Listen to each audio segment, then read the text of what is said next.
పేదవాడి పక్షాన నిలబడతాం, ప్రజా గొంతుకై నినదిస్తాం. వాయిస్ ఆఫ్ వాయిస్లెస్, తెలుగువారి మనస్సాక్షి సాక్షి టీవీ. సాక్షి టీవీ ప్రసారాల కోసం మీ స్థానిక కేబుల్ ఆపరేటర్ను వెంటనే సంప్రదించండి. మెట్రో ప్రాజెక్టు కేవలం కార్పొరేట్ శక్తుల భూపందారం కోసమే అన్నారు సిపిఎం రాష్ట్ర కార్యదర్శి వి శ్రీనివాసరావు. ఢిల్లీ, ముంబై వంటి ప్రాంతాల్లో కేంద్ర ప్రభుత్వ నిధులతో నిర్మిస్తే ఏపీలో మాత్రం కార్పొరేటర్లకు అప్పగించడానికి ప్రభుత్వం ప్రయత్నం చేస్తుందని ఆగ్రహం వ్యక్తం చేశారు. మెట్రోని కార్పొరేట్ శక్తులకు ఇచ్చి ప్రజలపై భారాలు మోపాలని చూస్తే పోరాటం చేస్తామని అంటున్న సిపిఎం రాష్ట్ర కార్యదర్శి శ్రీనివాసరావుతో మా ప్రతినిధి సురేంద్ర ఫేస్ టు ఫేస్. అభివృద్ధికి అర్థం ప్రచారం కాదంటున్నారు వి శ్రీనివాసరావు. ఇటు పోలవరం అంశంలో కానీ రాష్ట్ర అభివృద్ధి మీద రాష్ట్ర ప్రభుత్వం చేస్తున్న ప్రచారం కానీ అది ఎక్కడా కూడా రాష్ట్ర అభివృద్ధిని ముందుకు తీసుకెళ్లదంటూ కూడా ఆయన చెప్తున్న పరిస్థితి కనిపిస్తుంది. మనతో పాటు సిపిఎం రాష్ట్ర కార్యదర్శి శ్రీనివాసరావు ఉన్నారు, ఆయనతో మాట్లాడదాం. సరే, ఎలా చూస్తారంటే P4 వల్లే రాష్ట్రం మొత్తం అభివృద్ధి చెందుతుంది, మొత్తం బంగారు కుటుంబాలండి, అంటే పేద కుటుంబాలండి బంగారు కుటుంబాలుగా మారిపోతే మార్గదర్శులు వస్తారు, వీళ్ళు ఆ కుటుంబాలని పూర్తిగా మార్చుతారంటూ చంద్రబాబు చెప్తున్నారు. నిన్న ఆయనే 250 కుటుంబాలని కుప్పంలో తీసుకున్నామని చెప్తున్నారు. మరొక పక్క టీచర్స్, ప్రభుత్వ టీచర్స్ ఎవరైతే ఉన్నారో వాళ్ళు హెడ్ మాస్టర్ కానీ టీచర్ కానీ ఆ ప్రాంతంలో ఉండే కుటుంబాలని దత్తత తీసుకోవాలంటూ ఆదేశాలు జారీ చేస్తారు. దీన్ని ఎలా చూస్తారు? ఈ మ్యాజిక్ బాక్స్ ఏదైతే ఉందో అల్లావుద్దీన్ అద్భుత దీపం ఆయన దగ్గర ఉంటే అది బయట పెడితే పేదరిక నిర్మూలన ప్రపంచంలోని దేశాలను కూడా ఆదర్శంగా తీసుకుంటాయి.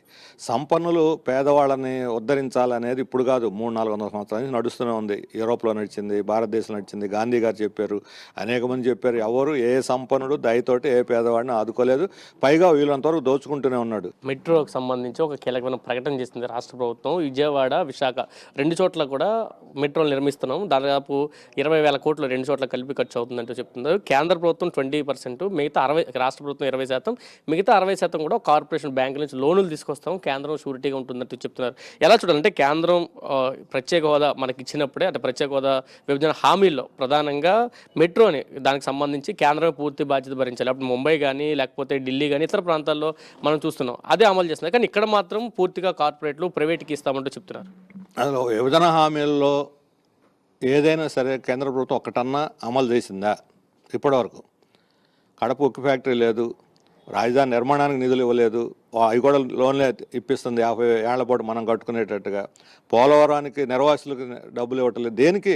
విభజన హామీలో పలాంది మన యూనివర్సిటీలు ఇంతవరకు పూర్తి కాలేదు, మన ఇప్పుడు ఇంతవరకు పంచాయతీలకు నిధులు లేవు, వీళ్ళకి విద్యాలయాలు పూర్తిగా క్యాంపస్లు నిర్మించడానికి నిధులు లేవు. అందుకని విభజన హామీల్లో ప్రత్యేక హోదాతో సహా ఏది వాళ్ళు అమలు చేయలేదు, అన్నిట్లోనూ వెన్నుపోట్లో పొడిచారు. ఇప్పుడు మెట్రో అనేది కార్పొరేట్లకి భూసేకరణ, నగరాల్లో భూసేకరణకు అవసరం. రాబోయే రోజుల్లో భూముల మీద దాహం పట్టుకుంది కార్పొరేట్లకి, దానికి వీళ్ళు వంత పడుతున్నారు.